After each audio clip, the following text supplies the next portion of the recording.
Salut les amis, nous allons entamer un nouveau cas pratique avec notre logiciel Sage.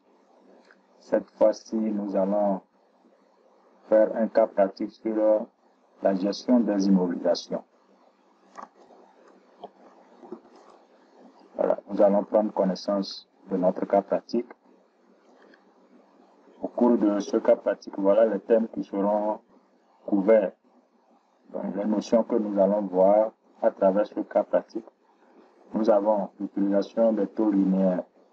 Donc, nous allons voir l'utilisation des taux linéaires et dégressifs, les notions d'amortissement économique, fiscal et dérogatoire, l'approche par composante, la dépréciation des immobilisations, la cession d'immobilisation, la mise hors service, le traitement des immobilisations non amortissables, l'édition du tableau d'amortissement économique, fiscal et dérogatoire, l'intégration automatique des écritures de dotation, de cession, de mise au revenu et de dépréciation dans la comptabilité. Donc, nous avons au point 1, ça c'est l'identification de la société que nous allons créer avec les coordonnées, les adresses.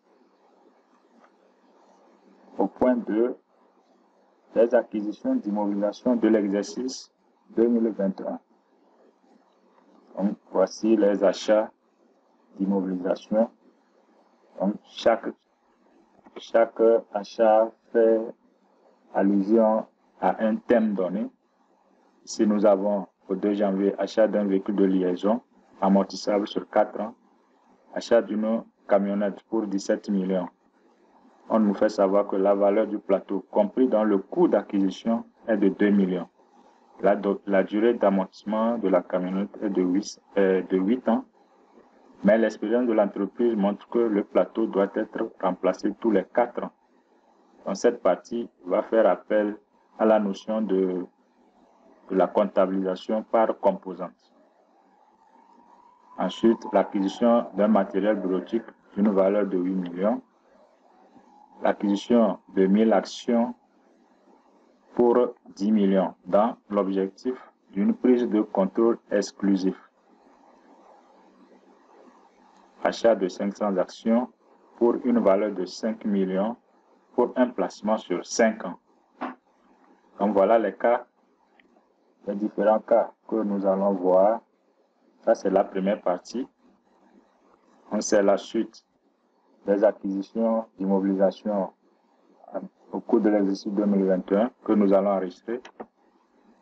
Voilà. Achat d'un bureau pour le directeur administratif et financier. Acquisition d'un bâtiment administratif. Installation générale dans le bâtiment. Les aménagements de bureaux. Acquisition d'une machine industrielle pour 5 millions. Cette machine qui a une durée de vie de 5 ans remplit toutes les conditions pour être amortie en dégressif sur 5 ans. On précise que seul l'amortissement linéaire est considéré comme économiquement justifié. Voilà, ici nous allons avoir la notion d'amortissement dégressif et dérogatoire. Voilà. Au point 3, nous avons les opérations de l'exercice 2022. On nous fait savoir qu'au 31 décembre 2022, c'est-à-dire l'exercice suivant, un test de dépréciation a été réalisé sur le matériel bureautique suite au constat d'un indice de perte de valeur. La valeur actuelle du matériel à l'issue du test a été estimée à 2 500 000. On nous fait savoir aussi qu'il y a eu cession du véhicule de liaison pour 4 300 000. Et au point 3, suite à une panne électrique, l'ordinateur de bureau a été détruit et mis hors service. Voilà. Maintenant, le travail à faire. Au point 1, créer le fichier des immobilisations de la société puis le rattacher au fichier comptable. Procéder au paramétrage du fichier des immobilisations. Créer le plan comptable. Créer les familles d'immobilisation.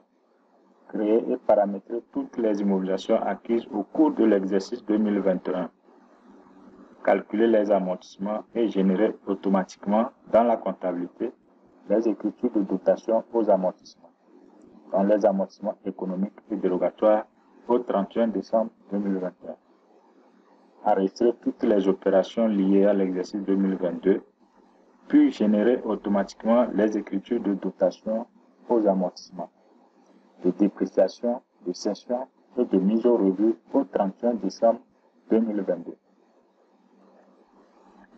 En annexe, on nous fait savoir que le coefficient du taux dégressif de 3 à 4 ans, c'est 1,5, de 5 à 6 ans, c'est 2, plus de 6 ans, 2,5. Et puis, au point 5.2, nous avons la liste des comptes que nous allons utiliser pour les différentes immobilisations que nous allons enregistrer.